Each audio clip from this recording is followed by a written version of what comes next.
आज एमसीडी से जुड़े हुए एक बहुत ही महत्वपूर्ण विषय पर कुछ जानकारियां, कुछ सूचनाएं आप लोगों को देनी थी, इस लिहाज से हम इकट्ठा हुए हैं। ये दिल्ली में अब कुछ किसी से छुपा नहीं है कि बीजेपी शासित एमसीडी ने साफ सफाई के मसले पर, गलियों के मसले पर, हर मसले पर भ्रष्टाचार के कारण एमसीडी को, दिल्ली को बैकफुट पर रखा हुआ है। अभी पिछले दिनों हमारे पास कुछ जानकारियां ऐसी आईं जिससे यह बात और स्थापित हो जाती है, एस्टैब्लिश हो जाती है कि कैसे धीरे धीरे भारतीय जनता पार्टी के नेताओं ने एमसीडी का पैसा चूसा, जनता के हक में लगने वाला पैसा लूटा और अपनी जेब गर्म की। और इस बात को स्थापित करने के लिए, साबित करने के लिए आज हम आपको पर्याप्त प्रमाण भी देंगे। एमसीडी से जुड़ी हुई पिछली पत्रकार वार्ताओं में हमने आपको बताया कि एमसीडी में कई तरह के घोटाले होते रहे हैं। सैलरी घोटाला उनमें से एक था, जिसमें दिल्ली सरकार ने तनख्वाह तो दी एमसीडी को, लेकिन एमसीडी ने फिर वो तनख्वाह वापस सफाई कर्मचारियों को नहीं दी। इसी प्रकार का एक घोटाला जिसका जिक्र हमने किया था पहले, वो था पेंशन घोटाला। पेंशन घोटाला दिल्ली के अंदर बहुत बड़ा घोटाला है। 10 साल से एमसीडी को बीजेपी चला रही है। लगभग 250-250 करोड़ रुपए के आसपास प्रतिवर्ष ये तीनों एमसीडीज पेंशन रिलीज करती हैं अलग अलग वेलफेयर स्कीम्स में। औसतन 750 पेंशन्स प्रति वार्ड अलॉटेड हैं। दिल्ली के अंदर 172 वार्ड हैं, 272 वार्ड हैं, और इन 272 वार्डों के जरिए ये पेंशन जो है डिस्पर्स होती है। एक ऐसी जानकारी आई है सामने कि हम सब अचंभित हैं। भारतीय जनता पार्टी के नेता, दिल्ली विधानसभा में नेता प्रतिपक्ष माननीय विजेंद्र गुप्ता जी से जुड़ा हुआ एक मसला हमारे सामने आया है, जिसमें उनकी पत्नी, जो रोहिणी जोन के अपने वार्ड से पार्षद भी हैं, उनके ऊपर कोई आरोप हम नहीं लगा रहे हैं। सीआईसी का ऑर्डर आया है जिसमें उनको सीधा सीधा इंडाइट किया गया है इस भ्रष्टाचार के लिए, इस गलती के लिए।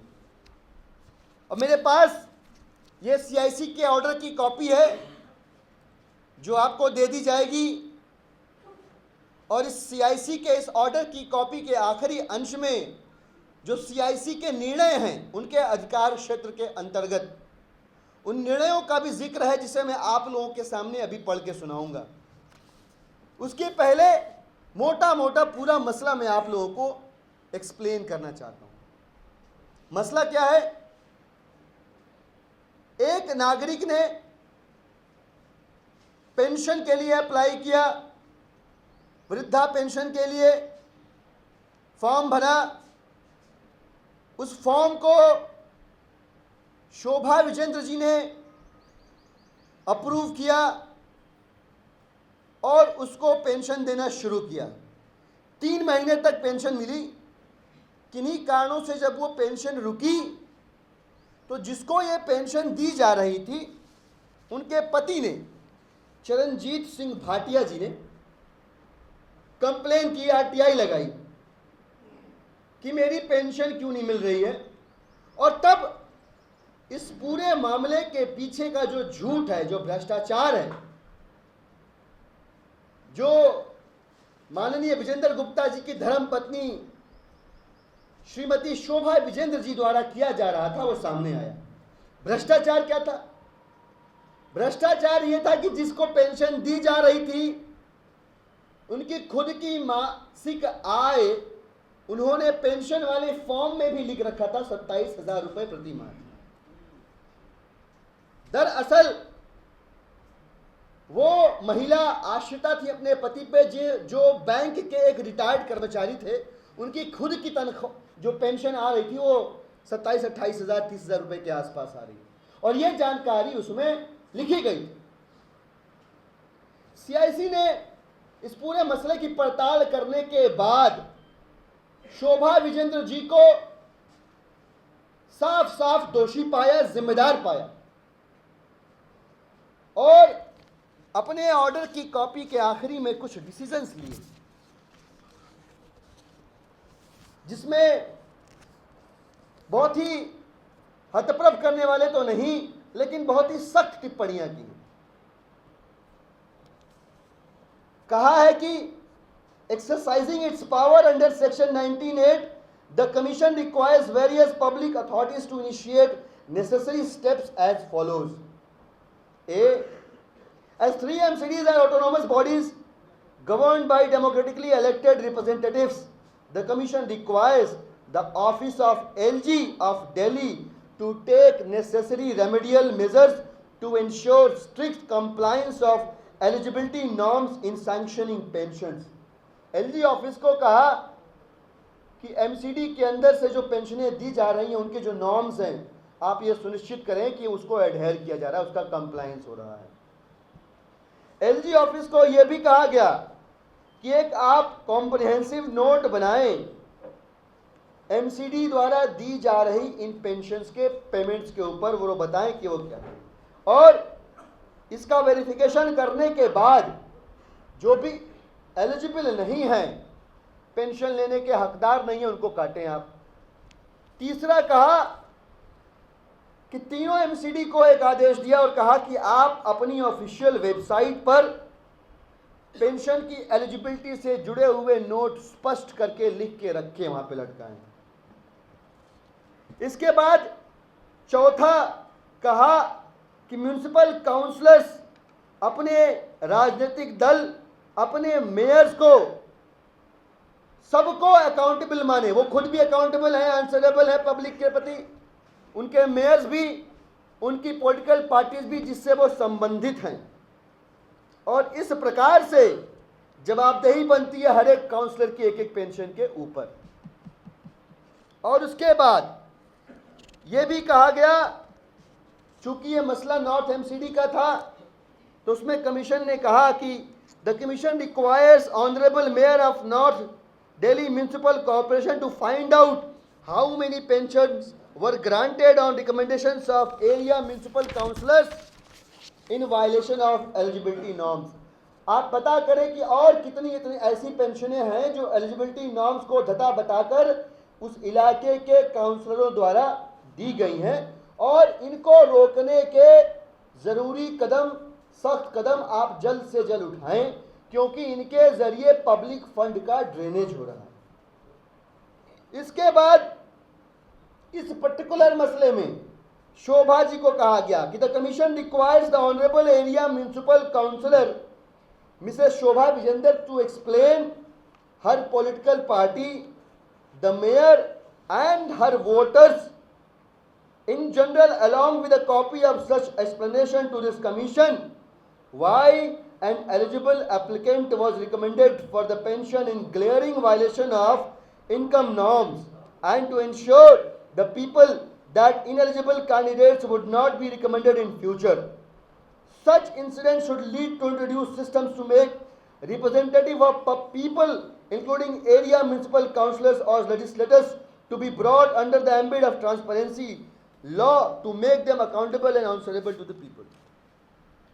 आखिरी में यह भी कहा कि यह भी सुनिश्चित किया जाए कि इनेलिजिबल लोगों को जो पेंशनें दी जा रही हैं वो बंद हो, जिनको दी जा चुकी हैं उनके से पेंशनें जो दी गई हैं वो रिकवर की जाएं।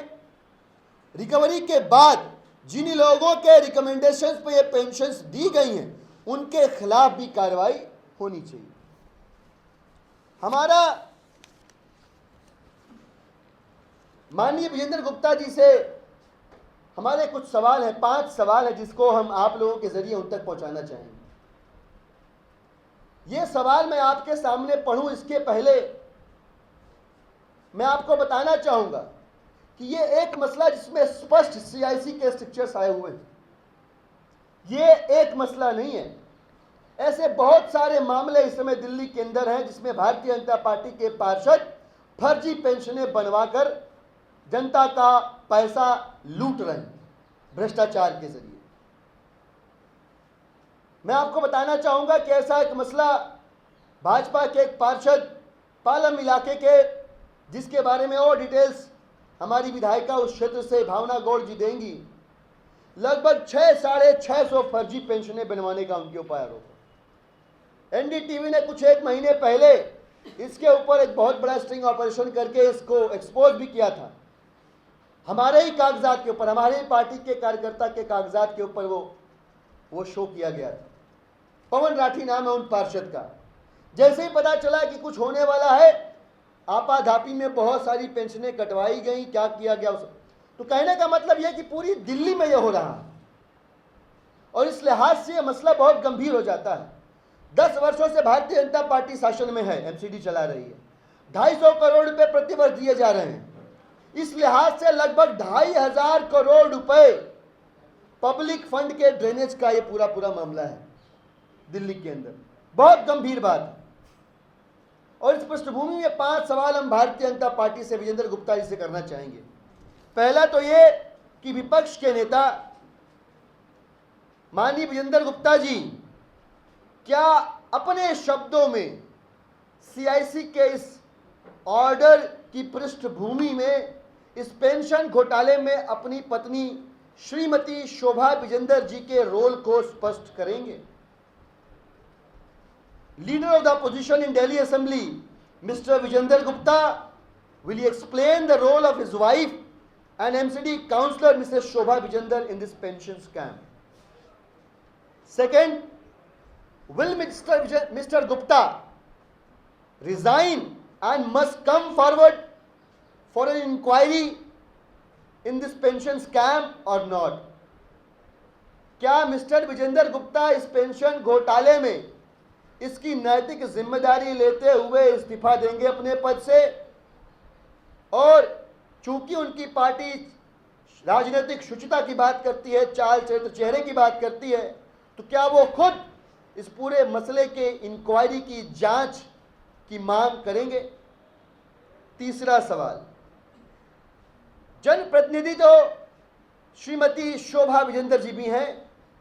इस घोटाले में चूंकि सीधे सीधे उनका नाम आया है, साबित हो चुका है कि इस भ्रष्टाचार में उनका रोल है, क्या वो अपने पद से नैतिक जिम्मेदारी लेते हुए इस घोटाले की इस्तीफा देंगी?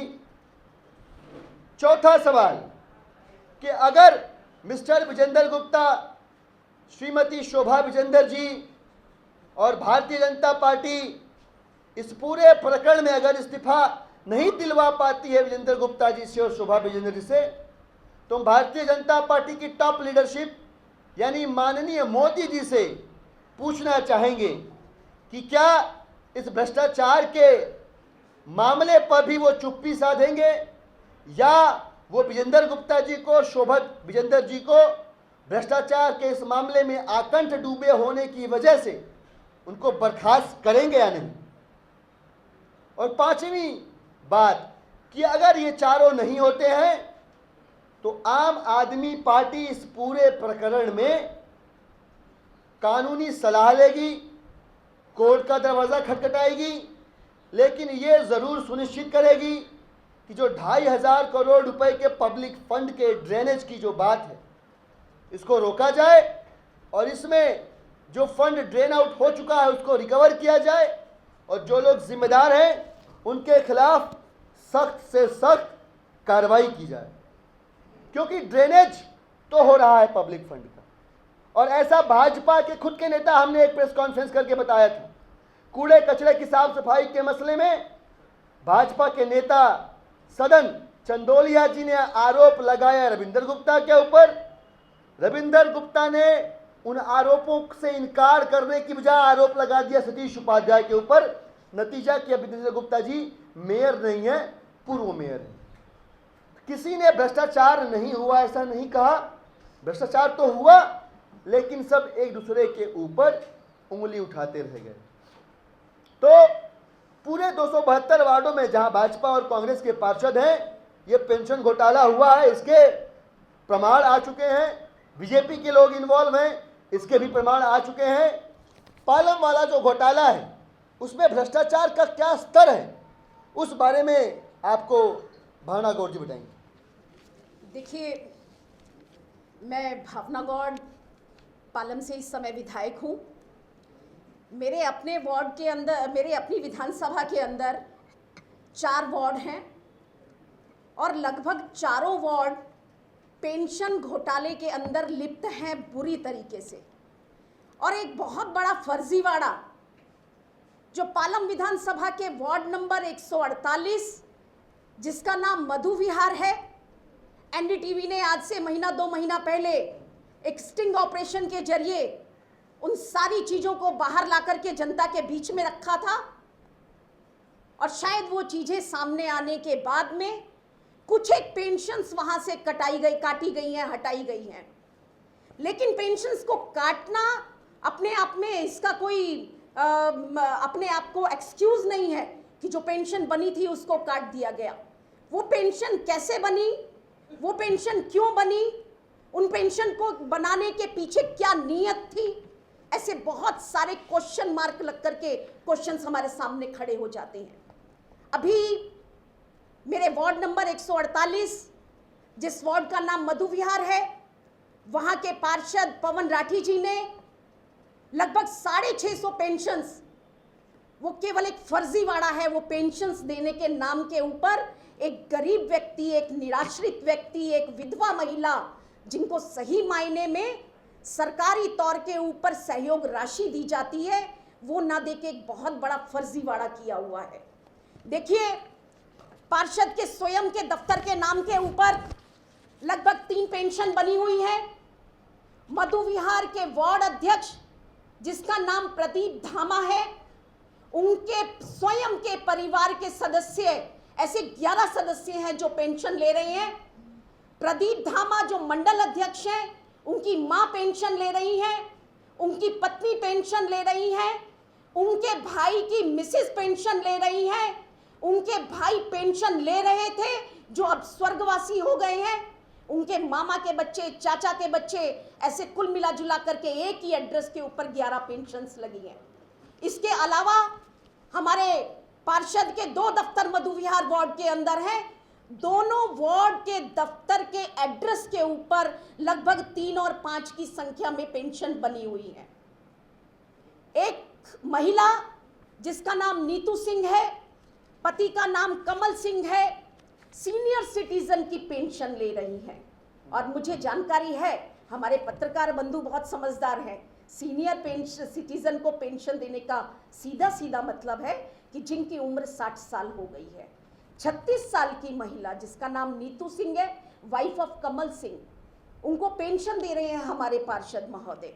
ये अपने आप में सीधा सीधा फर्जीवाड़ा है। इसका मतलब आपके वोटर आईडी कार्ड के साथ में छेड़खानी हुई है, आपके आधार कार्ड के साथ में छेड़खानी हुई है, और ये जान करके सीधे तरीके से उनकी नीयत को साफ करता है कि फर्जीवाड़े के अंदर केवल वो महिला शामिल नहीं है, वो स्वयं पार्षद शामिल है जिसने उस फॉर्म के ऊपर साइन किए हैं। इसके बाद में अजमेर सिंह नाम का व्यक्ति जो सरकारी नौकरी कर रहा है और सरकारी नौकरी में अभी है, उसकी पत्नी पेंशन लेने का कार्य कर रही है। उसके बाद में पार्षद के घर का एड्रेस G220 विश्वास पार्क के नाम के ऊपर एड्रेस है। ऑफिस का एड्रेस के 187 के नाम के ऊपर फर्जी पेंशन्स बनी हुई हैं। एक ही परिवार के 6 सदस्य पेंशन ले रहे हैं, जिनका नाम कमल, नीतू सिंह, दुर्गा प्रसाद, रघुवेंद्र प्रसाद, इस तरह के बहुत सारे नाम हैं जो हमारे सामने हैं। एक चीज और मैं मीडिया के माध्यम से बताना चाहूंगी, ऐसे कुछ लोग भी पेंशन्स ले रहे हैं जो ITR भरते हैं, जो अपने आप में सरकार को ये बताते हैं कि हम सक्षम हैं, एक अच्छी खासी तनख्वाह हम ले रहे हैं, और सरकार को उस तनख्वाह के बदले में ITR के रूप में अपना कुछ पैसा भी वो सरकार को जमा करवाते हैं। मुझे नहीं लगता कि ऐसे लोगों को पेंशन की आवश्यकता है, लेकिन ऐसे व्यक्तियों को भी हमारे पार्षद महोदय पेंशन दे रहे हैं। और कुछ ऐसे लोग भी हैं देखिए, पालम वार्ड के अंदर पेंशन उसको मिलनी चाहिए जो वार्ड नंबर 148 में रहता है। और पूरे विधानसभा को हमने 4 टुकड़ों में बांटा है। 4 टुकड़ों के 4 वार्ड बने हैं और चारों वार्डों के अपने अपने पार्षद हैं। कानून के तहत जो जिस एरिया में रहता है उसी पार्षद से पेंशन लेने का हकदार है। लेकिन ढांसा का व्यक्ति पालम के 148 नंबर वार्ड से पेंशन लेता है। फरीदाबाद रहने वाला व्यक्ति पालम के 148 नंबर वार्ड से पेंशन लेता है और सीधा सीधा उसका पार्षद उसको पेंशन देता है। तो मेरा सिर्फ इस मीडिया के माध्यम से एक ही सवाल है कि ये फर्जीवाड़ा केवल पालम विधानसभा में नहीं है, 282 वार्ड हैं। आप किसी भी वार्ड के किसी भी पेंशन का रिकॉर्ड उठा के देखिए, आपको एक बहुत बड़ा फर्जीवाड़ा मिलेगा। सीधा सीधा ये पैसा जो गरीब लोगों के पास जाना चाहिए, सही मायने में जिन विधवाओं को सरकारी सहायता मिलनी चाहिए, निराश्रित लोगों को ये सहयोग मिलना चाहिए, जो लोग सीनियर सिटीजन हैं और हकदार हैं इस पेंशन के, उनको ये पेंशन मिलनी चाहिए, वो पैसा उन तक नहीं पहुंच पा रहा और ये एक बहुत बड़ा फर्जीवाड़ा है। और मेरा निवेदन है, वो लोग जो इन लोगों के ठेकेदार बने हुए बैठे हैं, जिन लोगों की नाक के नीचे इतना बड़ा फर्जीवाड़ा हो रहा है, वो जरा जागे और देखें कि उनके बनाए हुए पार्षद जो है वो बीजेपी के हैं या कांग्रेस के हैं, किस तरह का फर्जीवाड़ा वो अपनी नाक के नीचे कर रहे हैं। बहुत बहुत धन्यवाद।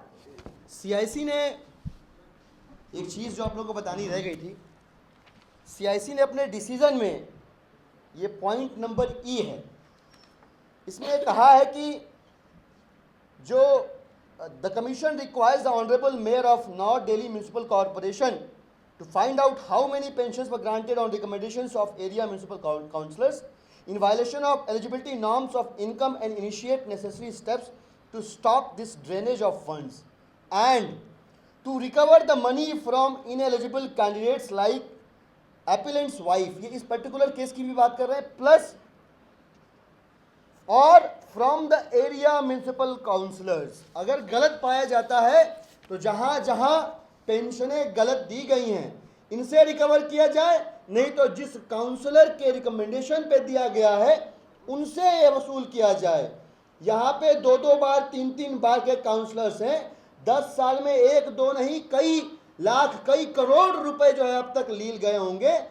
सीआईसी का कहना यह है कि ये पेंशन उनसे भी गलत पाए जाने की स्थिति में वसूला जाना चाहिए। तो ये तो एक बहुत पुख्ता प्रमाण है ही, और पूरी छानबीन करने के बाद पालम वाला जो मसला आया है उसमें इतने एविडेंसेस हमने इकट्ठा किए हैं, कॉन्क्रीट एविडेंसेस हैं, एक एक आदमी का नाम है, पता है, कहाँ रहता है, क्या एज है, क्या वोटर आईडी कार्ड है, एक एक चीज़ 100% कॉन्क्रीट एविडेंसेस की ये मोटी करीब 5-7 हज़ार पन्नों की एक मोटी फाइल बनी हुई है। ये कॉन्क्रीट एविडेंसेस हैं। हम सामान्य नागरिक हैं और सामान्य नागरिक होने के नाते हमारे बस की बात नहीं कि 272 वार्डों में इस लेवल का इन्वेस्टिगेशन कर सके।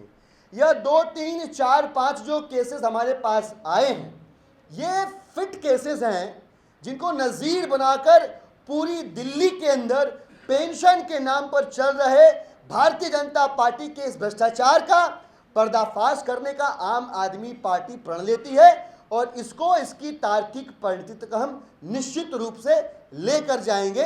हमारे 5 सवालों के जवाब भाजपा दे या न दे, इस पड़ताल को हम इसके लॉजिकल एंड तक जरूर पहुंचाएंगे।